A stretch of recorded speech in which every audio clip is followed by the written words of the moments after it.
You are listening to an American Free Press podcast.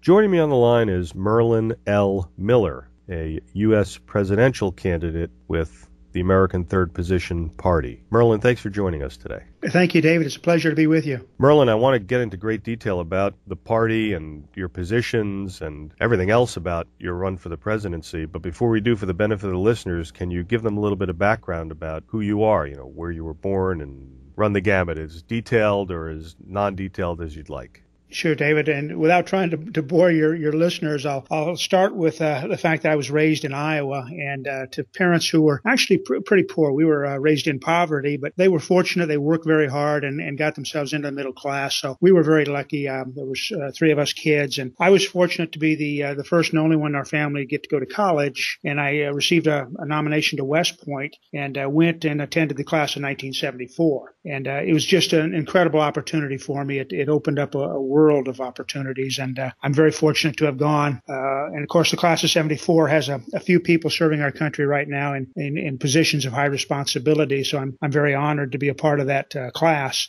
After that, I did serve 6 years of active duty, got to command a couple of units, spent time in Europe and in Texas, then left the service and decided I wanted to pursue a dream that had been mine since as being a kid. Walt Disney had been one of my idols, as well as the founding fathers, and I always had an interest in the motion picture industry and tried to go on with the Disney company and didn't have the qualifications, so I got flat rejections and ended up working as an engineering manager for Michelin Tire Company for about 3 years. And during that process, applied to different programs and was finally accepted into the University of Southern California's program in motion picture producing called the Peter Stark program. And I was fortunate that the director and founder of that program had been a former naval commander, and I think he wanted to bring fresh blood into the industry and some new perspectives, and a very professional man that tried to bring professionalism into the industry. And he's since passed on, but were it not for him, I probably would never have entered the industry, at least with any credibility. Mm-hmm. But that program was from 83 to 85, a 2-year grad program, and I was fortunate to intern at Paramount and got to see the studio side. And we were actually trained to be producers of studio productions or studio executives. But graduating from that program, I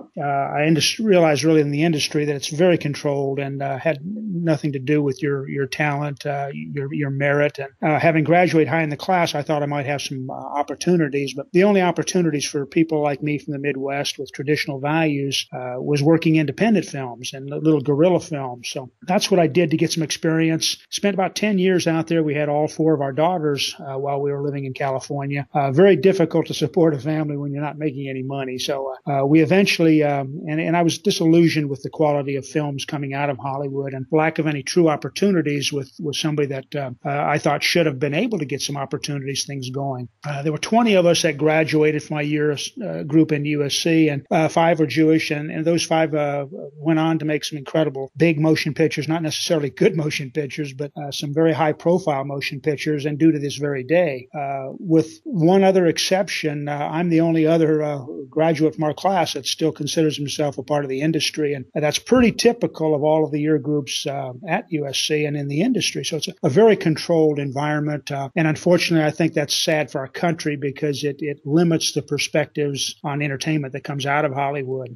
But I left after about 10 years and we moved the family to the Midwest and secured funds independently to produce a film and went on and produced a second film. Then we moved down to Florida. Very tough to get funding for independent films. And of course, we did them for a small fraction of the cost that Hollywood would do them for. But even if you make a good film, which we did, especially with Jericho, the last film, which was a mystery Western, you have a very difficult time trying to get it into distribution and making money off of it so you can move on and do other projects. And we had all kinds of battles, and I wrote pretty extensively about my experiences with that film and with the industry in a treatise that I wrote called The American Dream, which is published at my company website, Americana-Pictures.com. But anyway, the whole thing was an eye-opening experience for me. And while we were actually marketing Jericho, I had somewhat of a life-changing event in that I met a survivor from the USS Liberty. And prior to that, I knew nothing about the Liberty. And in fact, being an Academy grad and knowing Naval Academy grads, nobody in my sphere of influence knew about it, which I thought was pretty bizarre since it was a ship attacked during the Six-Day War, and 34 sailors were killed and 174 others were wounded. But it was basically covered up by our own government. And it was an act of betrayal by our supposed friend Israel. And it was just one of those what we call today false flag events, which was designed to be blamed on somebody else and get America to support Israel's ambitions in the Middle East. So that shocked me. I began doing research and started connecting intrigues, not only military intrigues, but political intrigues and media intrigues. And it led me ultimately to supporting Ron Paul in 2007, 2008, and getting politically active. Prior to that, politics had no interest for me, and I knew very little of what was really going on in the real world. I was like the dumbed down masses we say today, that their attitudes and beliefs are totally formed by the environment, which is one of political correctness, of a controlled public discourse, and of course of politicians who really aren't protecting or taking care of America's true interests. So that journey led me ultimately into politics. Several supporters of the Ron Paul campaign did eventually form a new party called the American Third Position Party. And I joined their effort this last January when they asked me to head up the ticket to put on a national campaign, primarily, I think, to give some visibility and legitimacy to the party's effort of being a true alternative to the Republican and Democratic parties. So it's been an incredible year, great experiences. We wrote a book during the process called Our Vision for America. I've had a number of interviews and conferences we've attended, done things to try to spread the word, but for the most part we've had very little to no exposure in the mainstream media. I did also actually, through some film contacts, went to Iran here recently and was fortunate enough to meet President Ahmadinejad and got very active in trying to understand the situation over in the Middle East. And I wrote a paper, a report on that upon returning, and did a video on Press TV, which has gotten quite a bit of exposure, at least through the alternative media. And basically it was, my version of what I think the realities are in the Middle East, as opposed to what we hear from American politicians and mainstream media. And America is on the precipice right now, and patriots need to stand up. They need to do the right things for our country. And most important part of that is we have to get truths to the American people. We aren't getting truths. And as one of my heroes, Thomas Jefferson, always said, that the key to freedom was an informed public. And that's why it's so critical that shows like yours, David, and other forms of alternative media continue to grow the message, spread the word, and get truths to the American people, with the hope ultimately that we can restore our constitutional republic and get the American dream to be a reality again, so that our kids and grandkids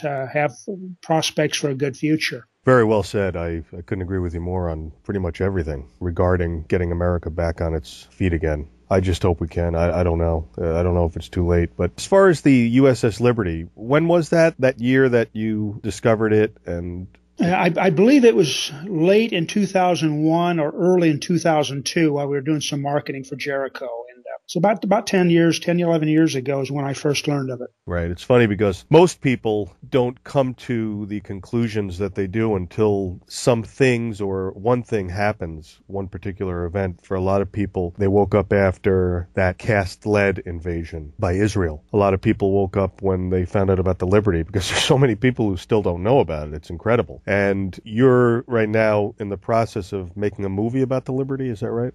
Yes, actually, from meeting a survivor, I was fortunate enough to attend some of their reunions, got to know a lot of survivors, and was very interested in telling their story. One of their heroes, one of their champions, who was originally one of the first SEALs and at one time worked for the CIA and a true patriot, really opened a lot of doors for me, and I did a lot of research. And together we wanted to produce a motion picture. And unfortunately, he was killed in an accident on his return trip home from the crew reunion in 2007.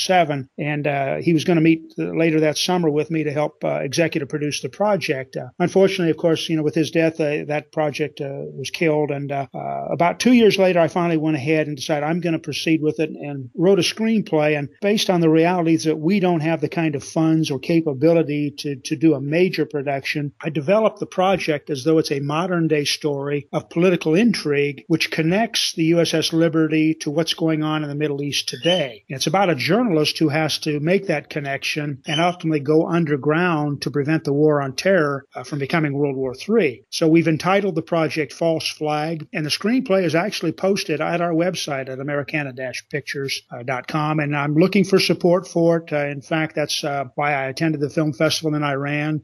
We do have some interest, and my dream is that after the election cycle is over, that I have the possibility of being able to produce this film this next year. I do think it is a landmark project that, if done right and was able to get distributed to the mainstream, could be a game changer. Would really help the American people to understand what is going on in our country, and doing it by way of entertainment. There are a lot of documentaries, there are a lot of things written about these intrigues, but for the most part, it reaches a very small audience, and we're not able to penetrate the mainstream. I think with entertainment, if we do something that has an audience on the edge of their seat and keeps them entertained with characters that are very engaging, but at the same time we bring our truths in through the surface of the story, and we have some story elements that and some themes that get people to really thinking about what's going on beyond just the entertainment value of the film, then we've got a chance to truly get truths out to the American people and grow our messages, which hopefully can make a difference. And if enough films get made that are truthful films and impactful films, I think that is so critical that we get our country back by way of media as well as political efforts. It is amazing that I think there have been no less than 5 or 6 documentaries that were made about the Liberty incident. And none of those documentaries, I believe, were ever aired in the United States, only overseas. Are you familiar with that? I am. I do know one of them aired, I think, one time on the History Channel, and there was such an uproar from certain special interest groups in America that it didn't air again. And unfortunately, that's the situation. And I know from my personal experiences in the motion picture industry that distribution is highly controlled. Your theater chains, your distributors.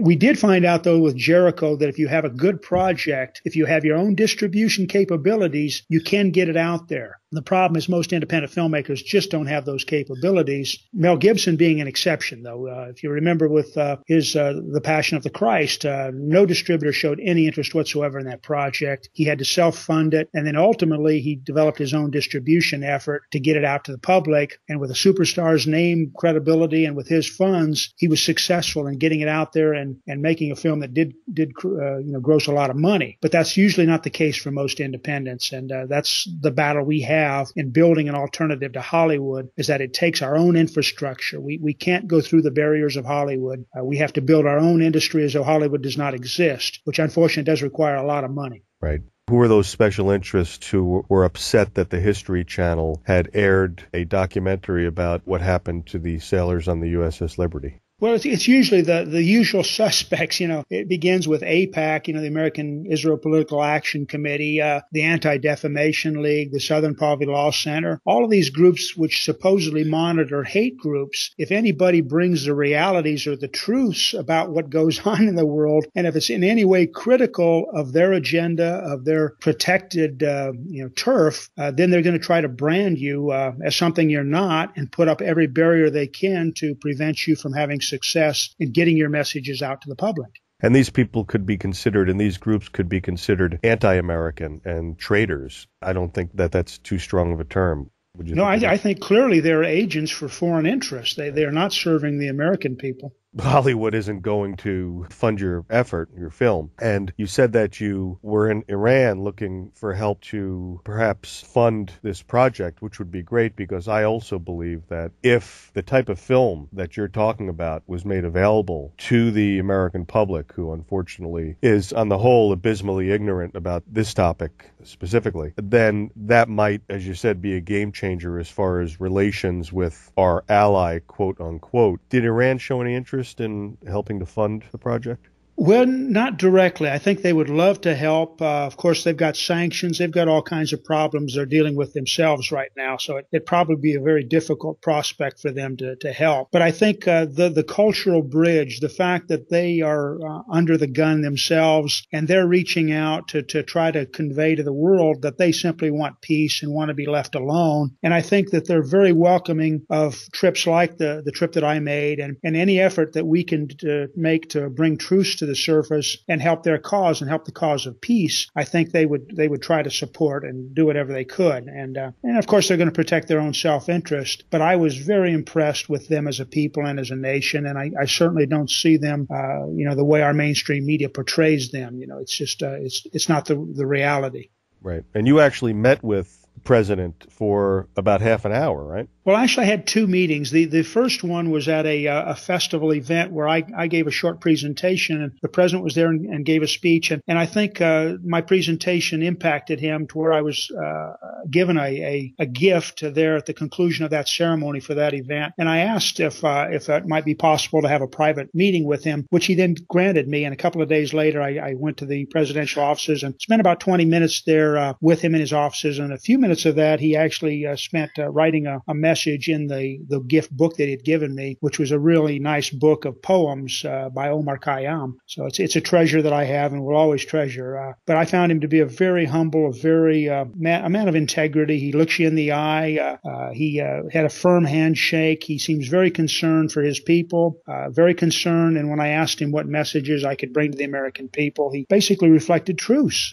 He said, Iran does not want war. We're willing to talk. We're willing to do whatever we can to promote peace in the world, but we are a sovereign nation, and you have to respect our nation's rights as well. And so I found him to be a person that reaches out in a very positive way, and I wish our State Department would do the same. As long as AIPAC has their filthy claws in our State Department, that's probably not going to happen, right? No. Yeah. Unfortunately. At least the part of the State Department that is supposed to pay attention to the Middle East seems to be infested and controlled by pro-Israel Americans even. And I know there are even dual U.S.-Israeli citizens in our government, aren't there? Yeah, there are. And unfortunately, we have so many dual citizens in key positions of responsibility. And to me, that is just unbelievable. Were I president, one of the first things I would do is remove dual citizens from positions of responsibility. When somebody has a loyalty to another nation, how can they be placed in a position of such critical importance to our nation's security? I can never figure that out. What are the odds, you think, of your motion picture about the Liberty actually coming into fruition? Probably not much better than my prospects for being elected president, unfortunately. I say that, but actually there are some possibilities, and it is growing. I think the climate is growing. There's a tidal shift going on right now in our country. So I'm going to make a concerted effort for the next few months to see if we can get to the funding and get False Flag in production by next spring. That's my sincere goal. But it's going to be uphill. Thereafter, I don't know. I've been hitting my head against the wall for a long time trying to get quality projects produced. And the alternative for me, of course, is staying in the political arena and doing what I can to grow the movement to truly represent America's best interest. And if we can, form a coalition of parties, or a new party can emerge, or the American Third Position can get the support to grow, we need a voice for our people. And, that voice has been lost. And unfortunately, our people are, for the most part, apathetic to it. They don't realize what has happened to our country. And unfortunately, I do think they will find out here pretty soon, because we're on the verge of economic collapse. And if the Zionists are able and successful in taking this war on terror into World War III, then we'll have a new calamity to deal with. So the American people are on the precipice. They just don't know it. But I do suspect within the next year, more and more people will become aware. Can listeners do anything to help get that movie out there? Well, the best way would be to come to the film website, Americana-Pictures.com, and contact me. Whatever we can do to find the support. And, we're producing films at a level which is, inconceivable by Hollywood standards. But Jericho, which was a mystery Western, had the horses, wagons, a lot of action, was made for under $1 million.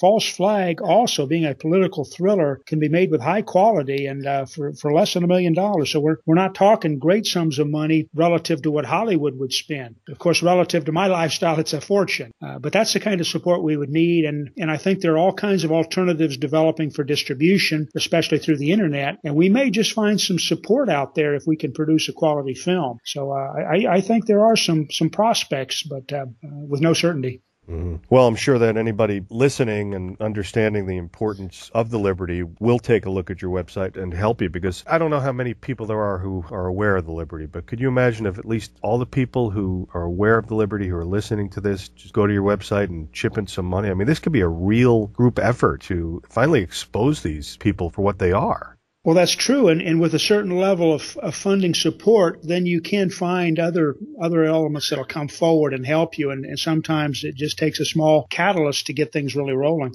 Right. A small minority, which is what we're up against. I may not have mentioned it earlier, but I'm actually going back to Iran in December. Okay. And what's that for? There's a conference going on.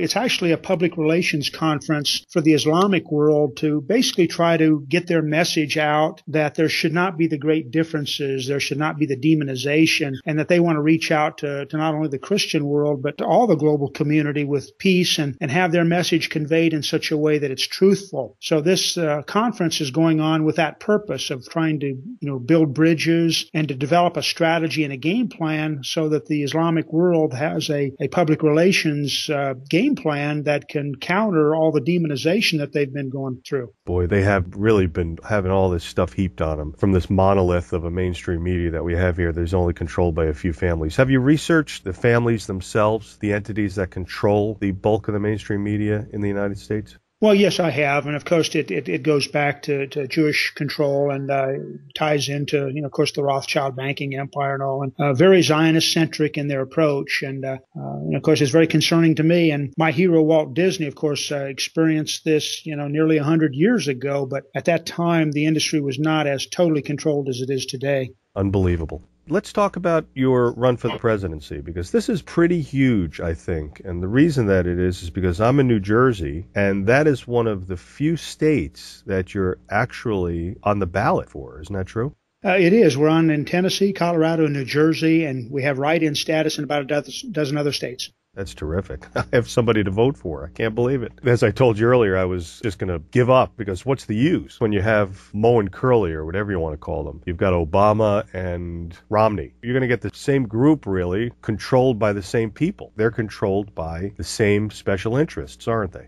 They are, and that's why it's so critical that we have a viable third-party movement develop. And I think the timing is perfect for it. You're going to see a great deal of nationalism coming forth now. And the American people are getting wise to this. They may not have figured it all out and understand it all, but they do know that they're not being properly represented by the Republicans and Democrats. They're tired of career politicians representing special interests rather than them. If we have the right messages and the timing is right, people are starting to suffer. They're going to be looking for answers. And if you have the right answers, if you have a party infrastructure, if you have something that people want to be a part of, something that, gives them a sense of camaraderie, of joining the right team, I think we have an incredible opportunity to grow a new party, a new movement. And it's not necessarily a new movement. I think Ron Paul was the catalyst for truce and trying to do the statesman-like things within the government. And I credit him with basically opening people's eyes to the evils of the Federal Reserve System and how our Constitution is under assault. So the movement is growing from a lot of quarters. You've got a lot of people in politics today, but we need a coalition effort. We need something to bring people together so that they're fighting these common evils, the evils that everybody recognizes. And it means somewhat giving up some of your own agenda. But I think, if you go back in history 2,000 years ago, a man named Arminius succeeded in uniting the Germanic tribes to stop the evils of the Roman Empire. And that was an impossible task for him to do because all of these tribes were fiercely independent, would never get along on anything. But for a short period of time, they did come together and change the course of history in Europe. Northern Europe became Anglo-Saxonized rather than Romanized. And we're in a parallel situation right now in America today with our country evolving from a constitutional republic into an evil empire. And we need to stand up and stop this. And more patriot groups are rising. You see it through the internet. You see it everywhere, really. Just mainstream media doesn't want to acknowledge it. It's grown by way of the Tea Party, the Occupy movement, and all these patriot groups. And for the most part, they're leaderless. And I think that's the problem we have today. We need new leaders. We need a new party to come forward and help unite people with truths so that they do want to stand up and overcome their apathy and get politically active again and go out and vote. And don't vote for the lesser of the evils. Vote your conscience. Vote on principle. And we will make a difference. We can get the numbers up of people that will support the right thing. How was it getting on the ballot in those three states? Well, it's not easy. And of course, these states are some of the easier ones, which made it possible for us. But some states require thousands of signatures on petition, thousands of dollars in the case of, your application processes. Most states are still fairly reasonable, but unless you have a lot of money, unless you have an infrastructure of supporters in those states, it's very difficult to get on the ballot. And of course, the Republicans and Democrats try to make it so. They don't want competition. So we've got to find ways to have election reform and try to get the huge sums of money out of the process, because they're able to control it by way of the leverages they have with their huge amounts of money. Right. What is most needed here to help this party grow, do you think? The one thing that's most needed? Well, you need a catalyzing event or organization, and I would love to be a part of building that. And I've talked to various people about putting on a gathering of eagles where you get some great minds together, people that are patriot leaders.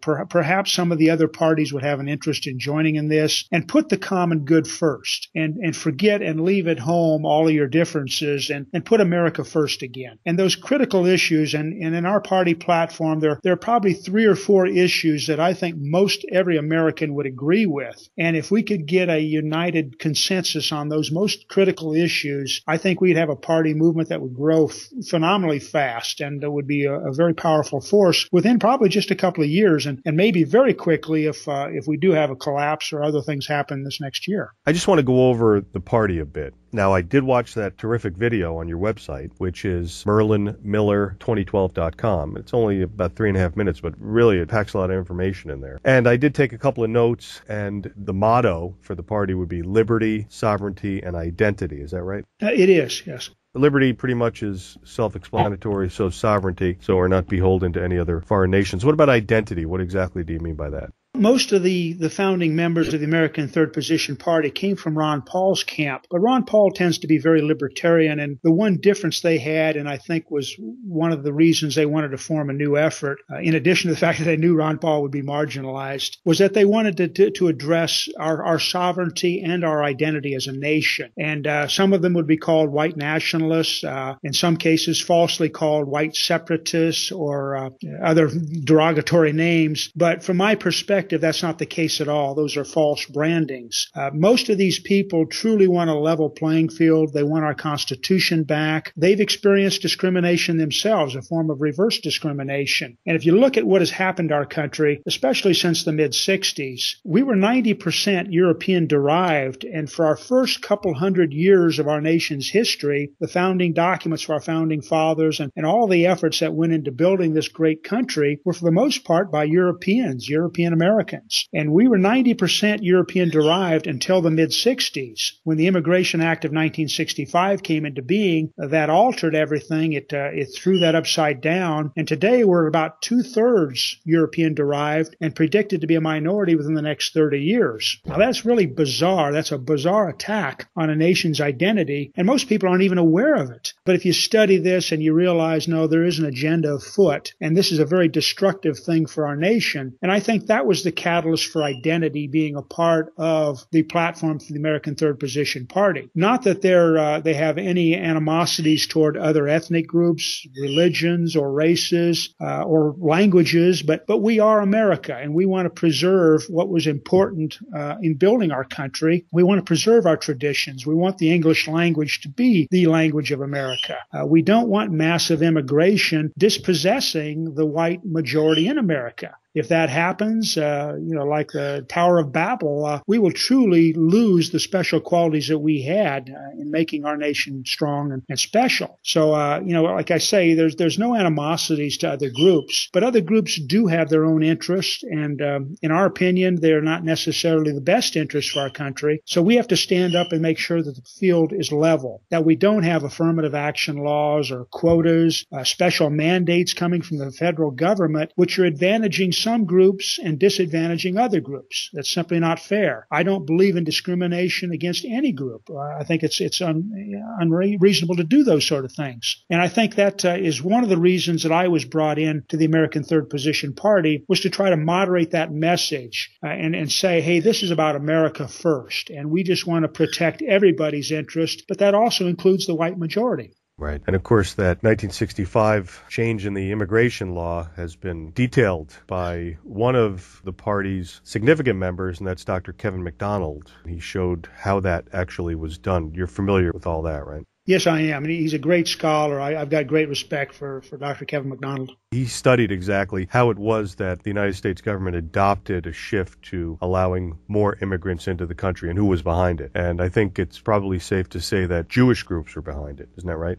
Well, yes, and in fact, in that 3-minute video you referred to, there are 5 ways that nations are destroyed. And of course, the changing demographics, the immigration invasion is one of the 5 ways that you destroy a nation, by destroying its character and identity. But if you look at all of the other means of destroying a nation, you will also find the same handprints all over them. I mean, Zionism, of course, is one of the leading movements, in my opinion, that is destroying our country. And of course, Jewish American support largely is innocent, but largely it's not. And my great hope is that the Jewish community in America will wake up to the evils of Zionism and start to put America first, put their American identity before their Jewish identity, and especially before their identity with the state of Israel. Let's go over those 5 points. You mentioned the immigration invasion, which was number 3 in the video. We have number 1, financial tyranny. If I got them right, let me know if I recorded them right. Financial tyranny, number 1. 2, military interventionism. 3, immigration invasion. 4, moral degeneracy. And 5, government dysfunction. Was I right about those 5? Yes, very good. Okay, thank you.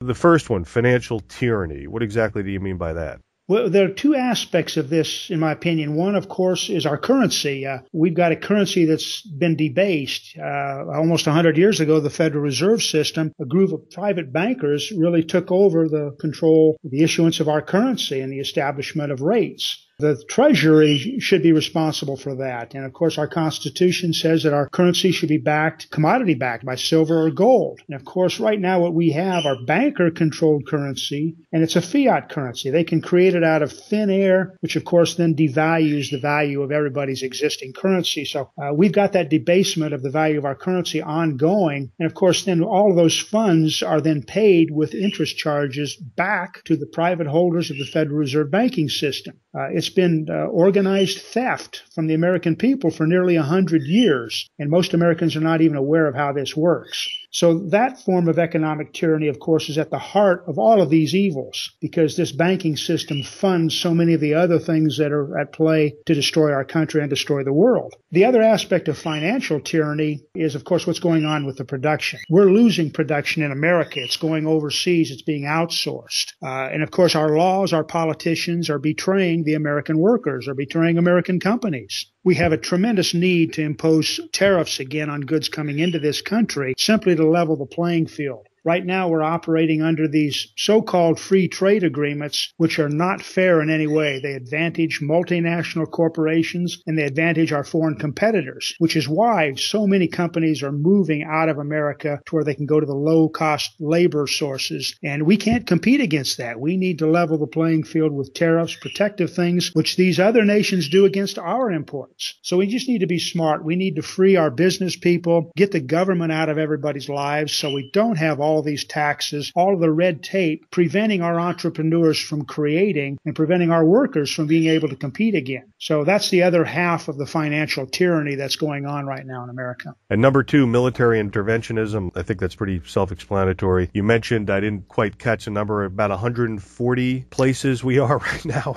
Yeah, there's about 140 nations that we have military presence in, about 800 bases. And that's just incredible. We're funding the national defense of all these other countries, and we're trying to police the world. And our founding fathers would be rolling over in their graves if they knew what has happened to America. We should bring those troops immediately home, protect our own borders, take care of things here at home, and not try to impart our will on other nations, but preserve our sovereignty and honor the sovereignty of other nations. Of course, we talked about number 3, immigration invasion. And I think the moral degeneracy is very clear. You're talking about the influence of the mainstream media in Hollywood, right? Very much so. I've been a part of it now for, 30 years almost, and I've seen it from inside how it works. It's an insidious game. These rules are not written rules, but they're rules nonetheless, and they're destroying our country by not allowing quality alternative entertainment. It's a very directed agenda to destroy our values and our belief system. Number 5, government dysfunction. What exactly do you mean by that? I mean, we could say that, yeah, hell, the government, of course it's dysfunctional, but how do you mean they're dysfunctional? Well, money and the power of special interest groups has corrupted the whole process. We have career politicians today that don't serve their constituencies. They work for, as puppets, these special interest groups. They're bought. And if we would get back to the spirit of our Constitution, they should just go for a very short period of time, not be career politicians, go back to their constituencies and work and truly represent their areas. But what we have right now is money dictates, and our laws have gotten to such an extent that you can have one political action committee, you can have one individual putting up millions, billions if they wanted, into somebody's campaign, and totally corrupts the process. So, of course, government dysfunction, and we have the growth of government becoming a monster, where government is the answer, the end all, which it was never designed to be in our government. Government should be very small. The people rule. The people are sovereign, and government should be answerable to the people. But we've grown it and we've turned it upside down, where everybody really answers to the tyranny of government now. And that's why we're in need of a new revolution. Hopefully a peaceful revolution, but we need one all the same, to where we can regain our rights and put government back in its place. How many people are volunteering for the party and for your effort to become president? Well, we're organized. I think we're in like 35 or 40 states now that we have a presence, but it's very small. I mean, in terms of total numbers, we still number in the hundreds as far as members of the party. We have a support group numbering in the thousands, people that come to the website that I think truly support our position. But for the most part, it's all been through the alternative media. The party's only a couple of years old. This year is our first national campaign. So without a lot of money, without a mainstream media presence, most of America just doesn't know about us. That may change. We've got a few things at play right now which are starting to reach us into the mainstream. So hopefully we can continue with that. How many actual volunteers are there who are helping with the party? Well, we have a small board of directors, and each of them have their own network of people. So I would suspect there's probably only a few hundred who are active on the ground doing things, whether it's, collecting signatures on petitions or spreading the word, having meetings. Probably only a few hundred that are actually very active in doing that on our behalf right now. And we need to grow that. We need to have tens of thousands of people doing that for us. But hey, that's a start, right? It is. We're very new, and I'm new to politics. The party is new, so it's a beginning. I'm excited. I must say that I'm somebody who lives without hope the majority of the time, but this is exciting. Well, you're in my state, you're in 2 other states, and you could be a write-in candidate. You said, what, in 12 other states? Yes, and I'm an optimist. I do think this message is going to grow. People at the beginning of the year didn't have this expectation for us. So I think we've surprised a lot of people. There's some interesting things going on not only in the country but internationally that I think could promote our effort and bring our message to the mainstream, not through the barriers of the mainstream, but in other ways. Merlin, would you like to summarize your thoughts for the audience? I think really it just comes down to everybody needs to see the importance of the times we're living in and stand up to do right.